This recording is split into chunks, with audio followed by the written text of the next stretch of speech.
குழம்பு வைக்க போகிறேன். ஒரு தக்காளி, ஒரு கத்தரிக்காய், ஒரு முருங்கைக்காய், இவ்வளவு மாங்காய், இவ்வளோ பச்சை மிளகாய், இவ்வளோ போட்டு வைக்க போகிறேன். வாழைக்காய் போடலாம், வாழைக்காய் தேங்காய், துண்டு தேங்காய் திருவ முடியல, இது இலையை விழுந்துட்டு காஞ்ச தேங்காய்னால இவ்வளவு தேங்காய் நான் வச்சுருக்கேன். நீங்கள் திருவுங்க, ஒரு நுள்ளு தேங்காய் வைங்க. இவ்வளவு தேங்காய், உள்ளி, இந்த 3 உள்ளி எல்லாம் கழுவி போடணும். நான் இப்போ இப்படி எடுத்து வச்சுருக்கேன். பூண்டு கொஞ்சம் நிறைய சேர்த்துக்கிட்டேன். இவ்வளவும் சேர்த்து அரைக்க போகிறேன். 3 சின்ன உள்ளி, இவ்வளோ வெள்ளைப்பூடு. தேங்காவை நல்லா கழுவிட்டு கீறி தான் போடணும். ஏன்னா துண்டு தேங்காய் அரைப்படாது. வெட்டி போட்டுட்டு சொல்லு. 1 ஸ்பூன் வத்தல் பொடி. அது எல்லா மீன் குழம்புக்கு மாதிரி தான் கருவாட்டு குழம்பு, அதில் எந்த மாற்றமும் இல்லை. மஞ்சப்பொடி, ஜீரகம்,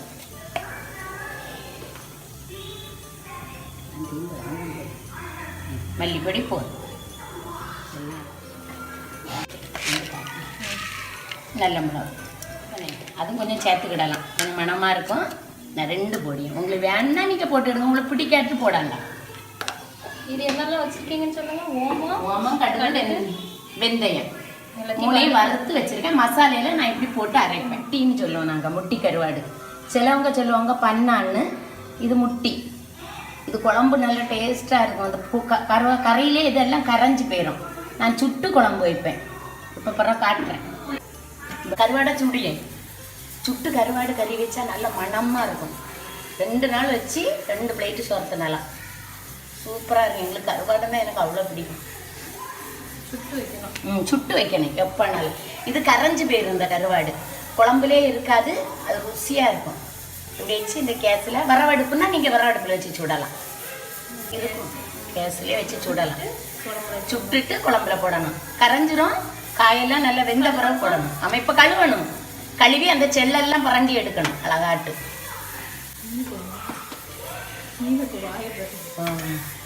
போதும். இனி புளி ஒரு அளவு புளி, ஒரு உருண்டை இவ்வளோ புளி. மாங்காய் பொடியும் அளவு உங்களுக்கு மாங்காய் போட்டால் போதும்னா போடுங்க. புளி வேணும்னா ஊற்றிக்கிட்டேன். எவ்வளோ புளி, அவ்வளோ ஒரு எலுமிச்சம் அளவு புளி. ஆனால் புளிப்பு அவ்வளோத்துக்கு நிறைய தேங்காய் வேண்டாம், நல்லா இருக்காது. இவ்வளோதான் மசாலையே, இவ்வளோதான். இனி இந்த காயெல்லாம் கழுவி வச்சுருக்குல்ல, அதெல்லாம் போடுங்க. கத்தரிக்காய்,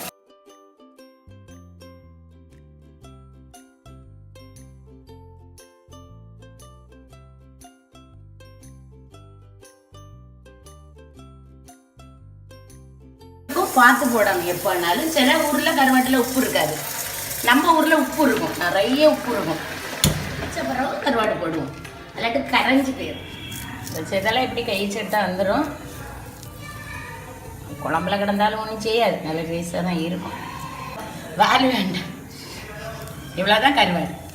இவ்வளோ கழுவி போடுவோம். அப்புறம் காட்டுவோம். நல்லா பொடிஞ்சிட்டு இனி காயெல்லாம் நல்லா வெந்த பிறகு கருவேப்பிலை போடும்.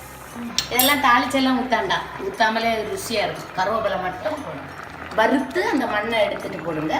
சால கருவாடும் சுட்டு செல்லை எடுத்துகிட்டு கழுவி போடணும். எந்த கருவாடும் சுட்டு வச்சா சூப்பராக இருக்கும்.